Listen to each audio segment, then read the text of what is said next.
of tests. First of all, my name is Akeliani. My name is Susiana Margareta. My name is Ismena Nurfia. My name is Valeta Anggraini.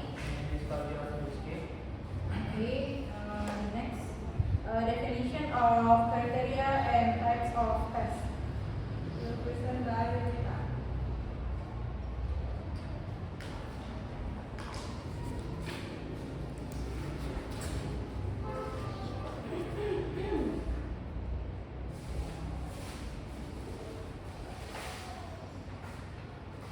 The first definition of a test. A test is a tool used to measure or assess an individual's ability, knowledge, or skill in a particular area. Jadi, tes itu merupakan suatu alat yang digunakan untuk mengukur ataupun menilai kemampuan siswa, baik kemampuan ataupun pengetahuan ataupun keterampilan seseorang dalam bidang tertentu. Dan menurut Brown, according to Brown, 2004, a test is a systematic way to measure students' language abilities through tests or question designed to evaluate their proficiency in specific language. Nah, jadi menurut Brown ini, tes itu adalah cara sistematis untuk mengukur kemampuan berbahasa siswa melalui tugas ataupun pertanyaan yang dirancang sedemikian rupa untuk mengevaluasi kemahiran mereka itu, yaitu siswa dalam berbahasa. Selanjutnya, the purpose function of assessment activity in learning include the first to determine the level of achievement of the competency indicator of the subject. Second, to assess individual student needs. Three, to diagnose learning needs. Four, increase student learning motivation. Five, as a teacher guide in determine learning strategy and accord with the needs and characteristics of the students. The last, effort to improve the quality of education. Jadi tadi itu tentang definisi, ini adalah tentang fungsi dan tujuan yang dimana jadi penilaian atau asesmen itu adalah sebuah rangkaian kegiatan untuk memperoleh yang tadi sudah disebutkan sama Nita, untuk memperoleh, menganalisis dan menafsirkan data tentang proses hasil kegiatan siswa.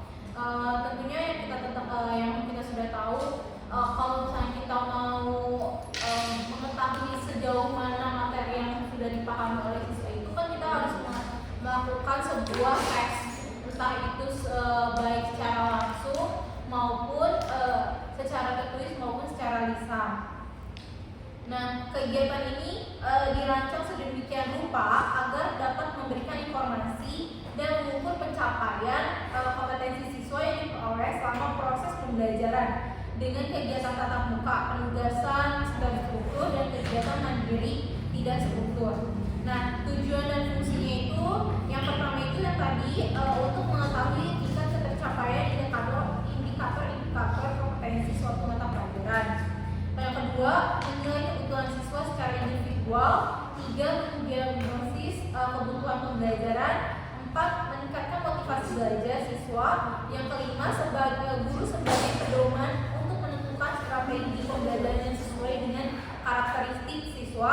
Yang keenam, upaya meningkatkan kualitas pendidikan. Jadi untuk mengetahui tingkat ketercapaian indikator-indikator itu, tentunya tadi kita harus melewati fase-fase yang kayak kita harus ngasih tes, kayak kalau misalnya waktu pembelajaran pertama gitu, kita bikin tes untuk memantik mereka itu udah tahu belum sih tentang tema yang akan kita pelajari, misalkan tentang holiday. Mereka tuh secara general mereka tuh udah tahu belum sih apa yang bakal dibahas dalam tema tersebut kayak gitu.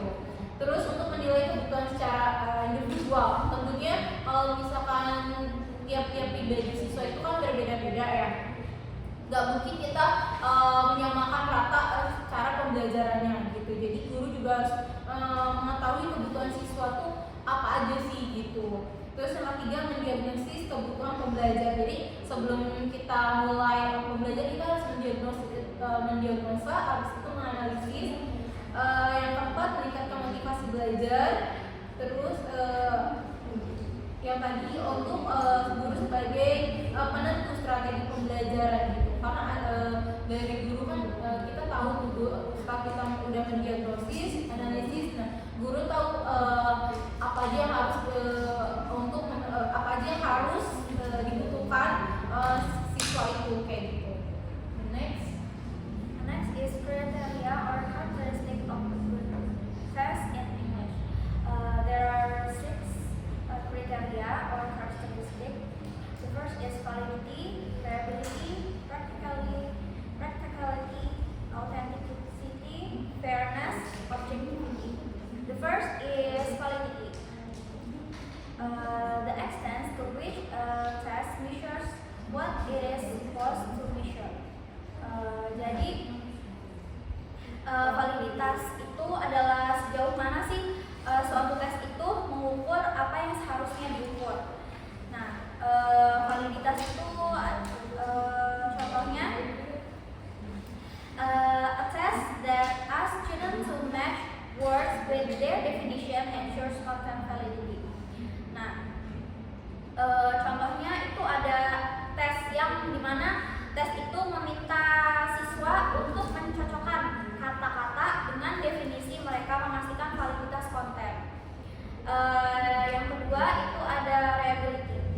Reliability, the consistency of test result when administered under similar condition.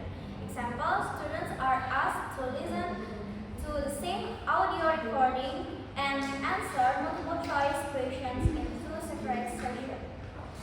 Nah, yang kedua itu ada reliabilitas. Reliabilitas itu adalah konsistensi hasil tes ketika diberikan dalam kondisi yang sama. Contohnya, siswa diminta untuk mendengarkan rekaman audio yang sama dan menjawab pertanyaan pilihan ganda dalam 2 sesi yang terpisah. Next, itu ada practicality. The feasibility of administering, scoring, and managing the test.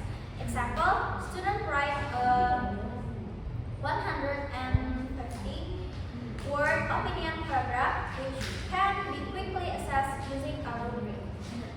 Yang ketiga itu ada kepraktisan.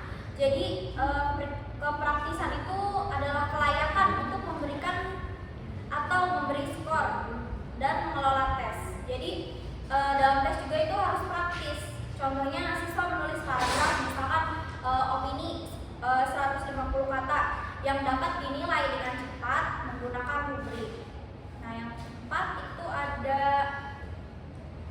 authenticity.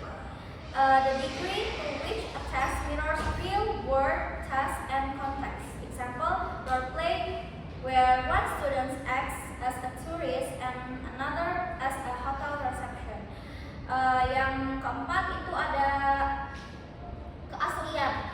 Nah, keaslian ini untuk mengukur sejauh mana suatu tes mencerminkan tugas dan konteks di dalam ke dunia nyata. Contohnya itu misalkan permainan peran, di mana salah satu siswa itu menjadi seorang turis dan yang satu lagi itu berperan sebagai resepsionis hotel. Yang kelima itu ada fairness, ensuring all students have an equal opportunity to succeed. Example, avoid using idioms or reference that may not be understood universally. Contohnya, yang kelima itu ada keadilan. Nah, jadi tes juga itu harus adil, di mana memastikan semua siswa itu memiliki kesempatan yang sama untuk berhasil, untuk dapat nilai yang bagus gitu. Contohnya ada misalkan menghindari penggunaan ungkapan referensi yang mungkin tidak dipahami secara umum. Kayak ada idioms gitu misalkan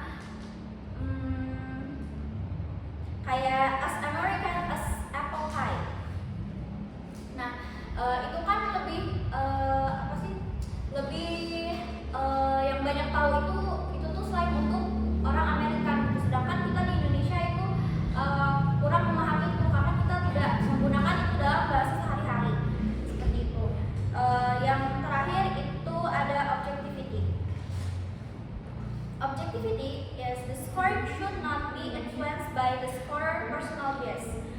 Example, a writing test with criteria such as grammar 30%, vocabulary 20%, coherence 20%, and test achievement 20%. Nah, jadi kriteria yang terakhir itu ada objektivitas. Jadi penilaian itu harus objektivitas harus objektif, di mana penilaian itu tidak boleh dipengaruhi oleh kepribadian seseorang dalam memberikan tes gitu. Kayak yang pernah di-mention juga sama Miss Ana ya. Kalau misalkan sebagai guru kita juga nggak bisa nih memberikan nilai misalkan karena personal dia gitu, karena kepribadian dia, misalkan karena suara dia bagus jadi nilainya lebih gitu, nggak bisa. Nah itu tuh udah harus ada kriteria tersendiri. Itu kita menilai harus objektif. Kayak misalkan dalam tes menulis kriterianya seperti tata bahasanya itu grammarnya 30%, terus kosakatanya misalkan 20%, coherensinya 30%, dan pencapaian tugasnya itu 20%. Nah itu kita harus bergantung pada itu, jangan karena kepribadiannya, tapi kita harus objektif nilainya. Next. Nah ini saya ambil dari Kementerian Pendidikan ya. Jadi di kriteria and types of test ini tuh ada pengertian tentang asesmen formatif dan sumatif. Nah ini saya ambil dari Kementerian Pendidikan, itu jenis asesmen, yaitu asesmen formatif itu itu sebagai kurikulum waktu terbuka. Jadi ada pengelompokan di mana kalau AS itu sebagai refleksi proses pembelajaran, terus juga kalau formnya itu adalah untuk pembekalan proses pembelajaran. Tentunya yang kita ingat adalah siswa itu dibekali sejak dini untuk mereka siap di masa yang akan datang. Misalkan di lingkungan pekerjaan gitu, misalkan mereka membutuhkan kayak misalkan pembelajaran komputer, kan nggak mungkin ya anak SD mau ke SMP dia bisa langsung belajar komputer kecuali dia kursus kayak gitu. Nah di SMP kan baru kita pelajari yang namanya TIK kayak gitu. Jadi kita menyiapkan siswa untuk di masa yang akan datang. And then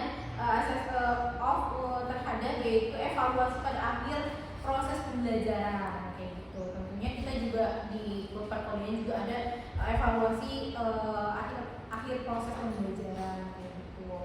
Kalau misalkan di sini di dalam badan asesmen formatif itu adalah kalau misalkan untuk guru itu mengawasi pembelajaran murid, memastikan perkembangan murid, terus juga mengecek pemahaman murid. Kalau misalkan asesmen formatif untuk murid itu yang pertama ada mengevaluasi pembelajaran, terus membangun pengetahuan, terus meningkatkan kekuatan dan kelemahan gitu.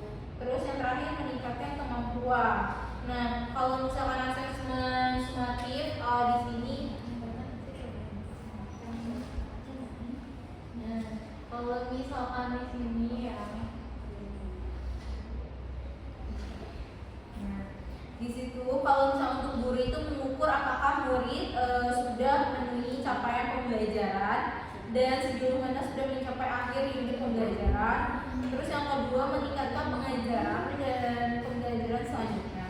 Kalau misalkan asesmen sumatif untuk murid yaitu untuk memahami performa di akhir unit pembelajaran. Jadi kayak misalkan sekarang tuh ada yang namanya P5 kayak gitu-gitu. Nah, memahami apakah mereka sudah mencapai capaian pembelajaran dan sejauh mana capaian pembelajaran itu tercapai.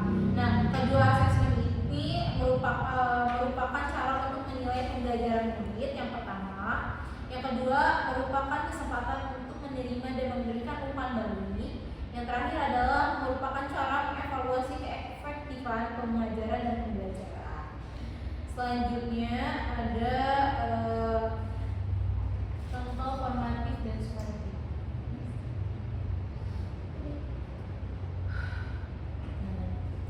Okay, the first formative assessment is the process of collecting data on the extent of student progress in mastering target competency. The purpose of formative assessment is is to evaluate the process of student understanding of learning and academic progress during the learning process. For example, formative test, entry behavior, pre-test, post-test, embed test. The second, summative assessment. An assessment carried out at the end of each unit of time, covering more than one subject matter insight to determine the extent to which students have moved from learning unit to the next. The purpose of summative assessment is a tool to measure student ability and understanding and experiments of providing feedback to students. For example, midterm test, midterm test. The second end of semester test, the last practical of demonstration exam. Jadi kalau misalkan penilaian formatif adalah proses pengumpulan data mengenai sejauh mana kemajuan siswa dalam menguasai kompetensi yang ditargetkan. Tujuannya itu agar guru dapat memutuskan kegiatan pembelajaran yang efektif bagi siswa agar menguasai kompetensi secara optimal. Tujuannya itu untuk mengevaluasi proses pemahaman siswa terhadap pembelajaran, kebutuhan pembelajaran dan kemajuan akademik selama proses pembelajaran. Nah, faktor-faktor penting pembelajaran formatif itu ada 5, yaitu menyediakan umpan balik. Yang kedua, melibatkan siswa dalam pembelajaran secara efektif. Yang ketiga, mengatur pembelajaran yang memungkinkan siswa memperoleh nilai yang baik. Yang keempat, memperkenalkan pengaruh besar terhadap motivasi. Yang kelima, meningkatkan kebutuhan siswa untuk menilai dirinya sendiri dan memahami bagaimana cara meningkatkan hasil belajarnya. Tadi jenis tes formatif itu ada entry behavior test, yaitu di mana tes itu dilakukan untuk mengetahui pengetahuan awal siswa. Yang kedua itu pretest, itu diberikan sebelum materi diajarkan untuk mengevaluasi pengetahuan awal. Yang ketiga itu post test, yang dimana setelah unit pembelajaran untuk menilai pencapaian siswa. Yang keempat dilakukan di tengah pembelajaran untuk mengevaluasi pemahaman secara langsung. Nah, kalau misalkan penilaian sumatif adalah penilaian dilakukan pada setiap akhir satuan waktu yang mencakup lebih dari satu pokok pembelajaran yang dimaksud untuk mengetahui sejauh mana siswa berpindah dari unit satu ke unit lainnya. Nah, tujuan pembelajaran sumatif ini adalah sebagai mengukur kemampuan dan pemahaman siswa dan sebagai sarana pemberian umpan balik kepada siswa. Evaluasi sumatif ini memiliki fungsi untuk memberikan umpan balik kepada staf akademik sebagai ukuran keberhasilan pembelajaran. Nah, contohnya tadi ada UTS yang dimana dilakukan pada saat pertengahan semester, sedangkan kalau UAS itu di akhir semester. Nah, kalau misalnya demonstrasi itu keterampilan siswa kayak praktik dan konten-konten yang lainnya. Nah, the next ini adalah bentuk-bentuk formatif dan sumatif secara tertulis dan secara tidak tertulis. Nah, contohnya itu ada diskusi kelas, terus juga drama, penilaian produk, presentasi, tes lisan, kayak gitu. Kalau misalkan bentuk tertulisnya itu kayak refleksi, jurnal, esai, terus juga poster, terus juga tes tertulis, nah gitu. Jadi kalau misalkan tes formatif itu dilakukan selama proses pembelajaran, terus juga tujuannya untuk memantau kemajuan dan memberikan umpan balik. Jenisnya itu bisa tadi kuis, diskusi kelas, PR, kayak gitu. Kalau misalkan sumatif itu dilakukan di akhir proses pembelajaran dan menilai penguasaan keseluruhan materi. Contohnya itu ujian semester dan ujian akhir. Next. Dan ini contohnya ya, contoh-contoh soalnya.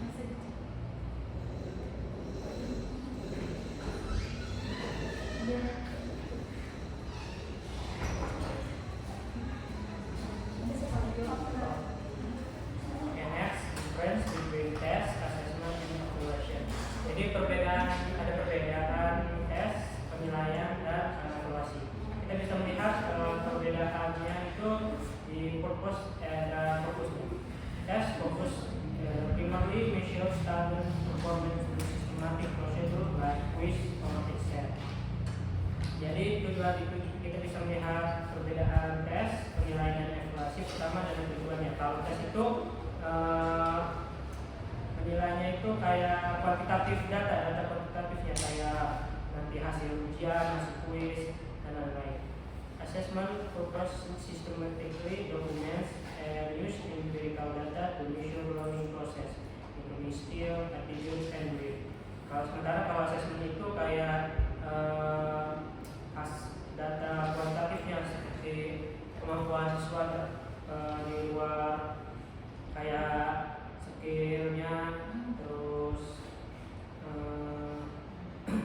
ya kayak tes lisan, terus presentasi gimana, pokoknya fokusnya ke behavior siswa, skill siswa gitu. Sementara kalau evaluation purpose comprehensive review of entire education program, focusing on broader aspect beyond individual assessment. Focus assessing overall effectiveness of teaching method.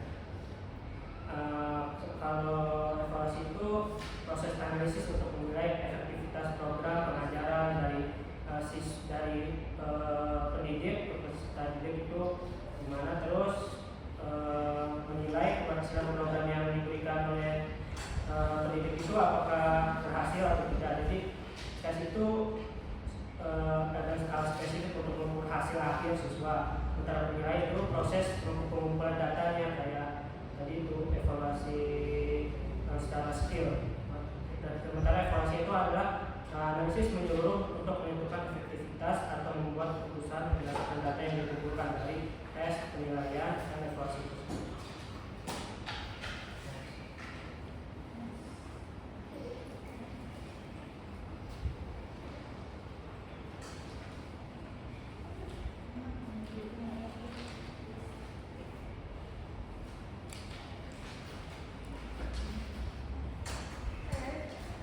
Tips for creating effective test. The first is define test objective, yaitu menentukan tujuan tes. Identifikasi dulu kemampuan atau komprehensi yang akan diukur. Misalnya yang mau diukur itu reading, jadi kita tesnya tentang reading gitu. Terus tentukan juga sifat tesnya, formatif, sumatif, atau diagnostik gitu. Terus yang kedua itu understand the characteristic of the test taker. Jadi yang kedua itu pahami karakteristik peserta tes. Sesuaikan tingkat kesulitan soal dengan kemampuan peserta. Yang ketiga itu ada create test grade, membuat kisi-kisi tes. Kisi-kisi membantu mengatur cakupan materi, jenis soal, bobot masing-masing kompetensi. Yang keempat itu ada formulate the problem clearly. Jadi rumuskan soal dengan jelas. Gunakan bahasa yang sederhana, jelas, dan bebas dari ambiguity. Hindari pertanyaan yang terlalu panjang atau bertele-tele. Yang kelima itu diverse question types, membuat soal yang beragam. Jadi gunakan kombinasi jenis soal, misalkan pilihan ganda, terus dikombinasi sama esai atau true or false gitu, untuk mengukur kemampuan secara menyeluruh. Yang keenam itu ada attend to problem difficulty level. Perhatikan juga tingkat kesulitan soalnya. Buat soal dengan variasi tingkat kesulitan. Misalkan soal yang mudah itu 30%, sedangnya 50%, terus yang sulitnya 20% gitu.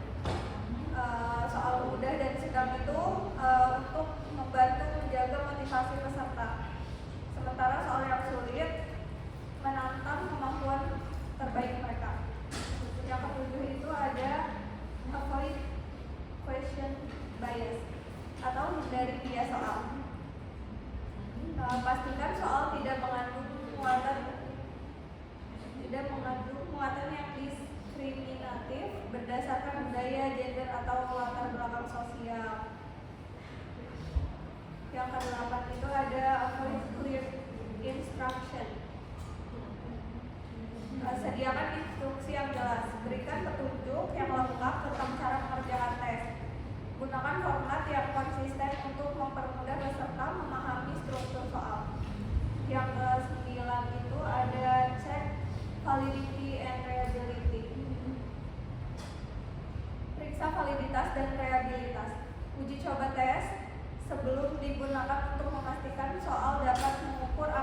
apa yang diinginkan secara konsisten.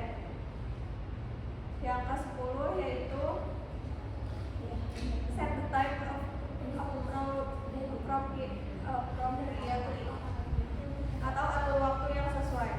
Pastikan waktu mengerjakan cukup untuk menyelesaikan soal tanpa terlalu terburu-buru. Sesuaikan jumlah soal dengan durasi tes. Selanjutnya, give an objective assessment. Berikan penilaian yang objektif. Gunakan kunci jawaban atau rubrik penilaian untuk menjaga konsistensi penilaian. Yang ke-12 yaitu reliability and practically test. Uji keterbacaan dan kepraktisannya. Pastikan soal mudah dibaca dan diatur secara rapi. Pastikan tes praktis untuk dilaksanakan dalam konteks tertentu. Yang ke-13 yaitu give feedback atau memberikan umpan balik. Jika memungkinkan, sediakan umpan balik kepada peserta tes untuk membantu mereka memahami di mana kelemahan dan kekuatan mereka. Next.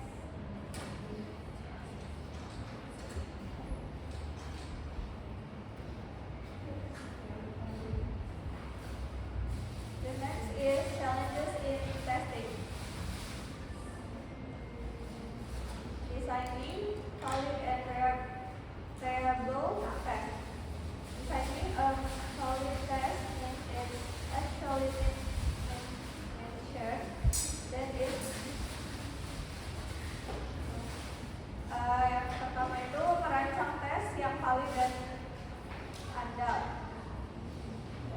Tentu saja memiliki beberapa tantangan, yaitu menentukan tujuan pengujian. Yang kedua, mengembangkan butir tes yang tepat. Setiap butir tes harus relevan dengan tujuan pengujian dan dirancang untuk menghindari bias. Yang ketiga, melakukan uji coba dan analisis. Tes perlu diuji coba pada kelompok kecil untuk mengidentifikasi masalah seperti butir tes yang seperti soal yang terlalu sulit atau terlalu mudah sebelum digunakan secara luas. Yang kedua itu ensuring fairness across diverse student groups. Memastikan keadilan di seluruh kelompok siswa yang beragam.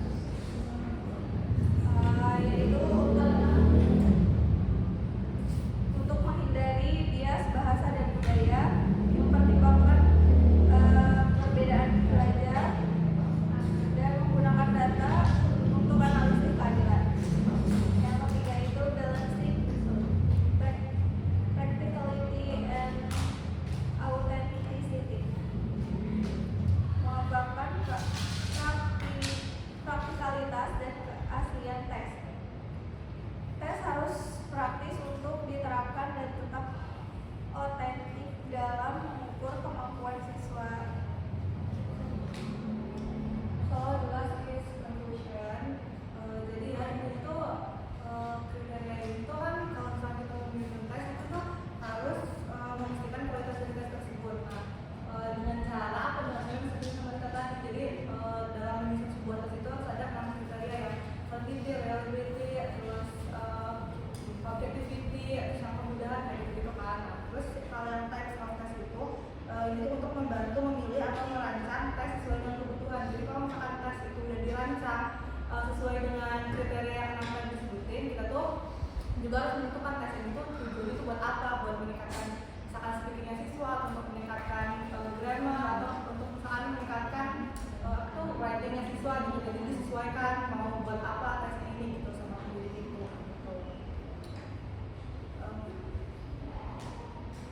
Udah sih itu aja. Makanya mungkin yang ini bisa dibantu sendiri. Jadi intinya secara ringan aja kan. Takutnya teman-teman pusing gitu kan. Apa nih kriteria dan methode tes gitu ya. Mungkin ada yang ingin ditanyakan.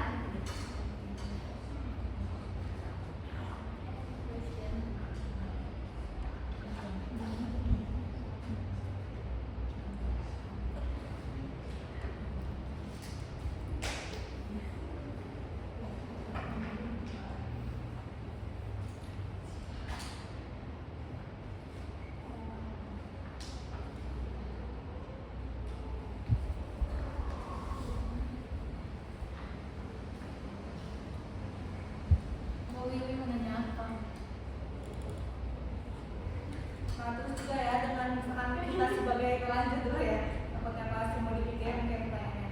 Misalkan kita kan mungkin mau jadi seorang pendidik nih, terus dengan kita udah memahami kriteria dan type of test itu itu bisa merancang instrumen evaluasi yang lebih efektif dan relevan, sehingga dapat memberikan gambaran yang jelas tentang perkembangan dan kompetensi peserta didik.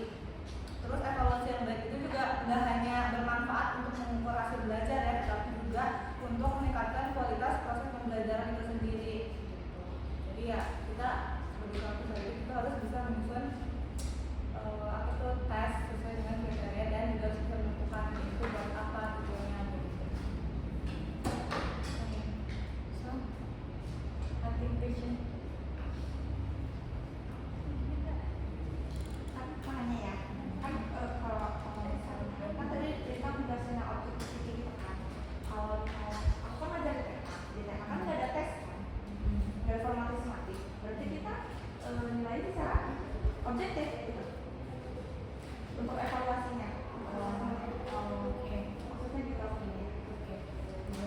Atau pakai yang lain gitu, karena kan nggak ada sumatif kan harusnya.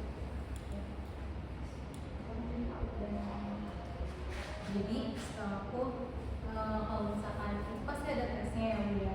Nah tesnya itu biasanya misalkan sehari-hari si anak itu belajar kayak ABC-an. Nah, itu kan kita nanti pasti ada tes gitu ya Bu ya, tes secara langsung. Nah yang tadi kalau Mas Saud udah aku sebutin perihal jenis-jenis tes secara langsung dan tidak langsung itu.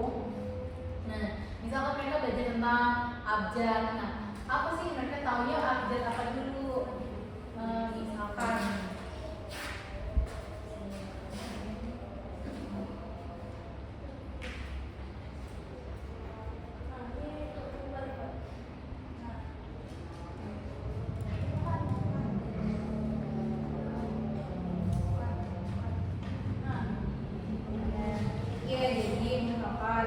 jadi tesnya itu bisa secara lisan maupun juga refleksi apa yang mereka sudah pelajari kayak gitu.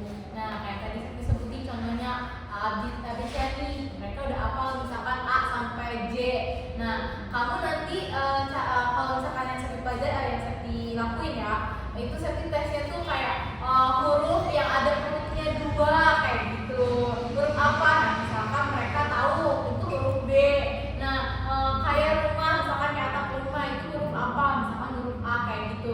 Di situ aja kita sudah tahu sejauh mana benar-benar siswa tuh tahu kayak gitu. Itu untuk di TK ya. Nah kalau misalkan dia angka misalkan kita bisa misalkan dia hafal 2 udah dari 1 sampai 20 dia udah apa. Nah kalau misalkan angka yang bentuknya itu tiang listrik sama perut gendut itu apa? Berarti kan 15 mana kayak gitu-gitu itu secara lisan kayak gitu. Bisa secara lisan. Tapi berarti penilaiannya tetap mengikuti rubrik. Iya, berarti tetap objektif. Mungkin kan kayak tesnya lebih beda ya, kayak biasanya lebih ke orang, atau nggak kayak bermain peran gitu.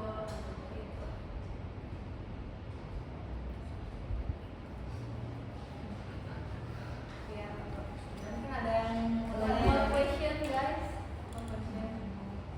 Ulang ya. Kalau enggak nanti ditanya nih. Gitu.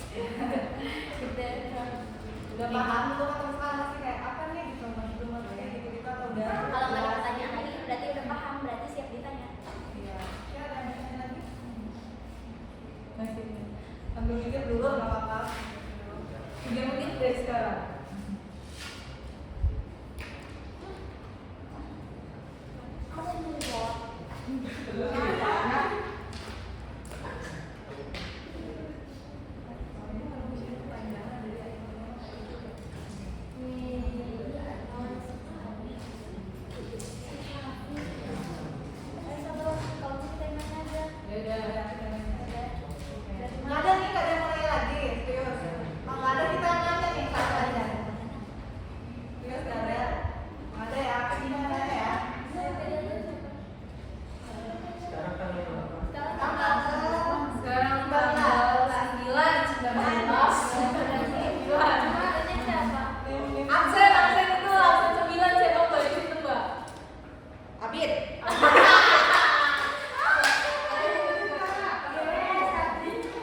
Abid, apa sih perbedaan yang paling mencolok di antara ketiga itu?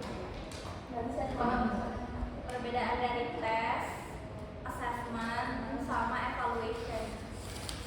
Nih, yang ini tadi nih.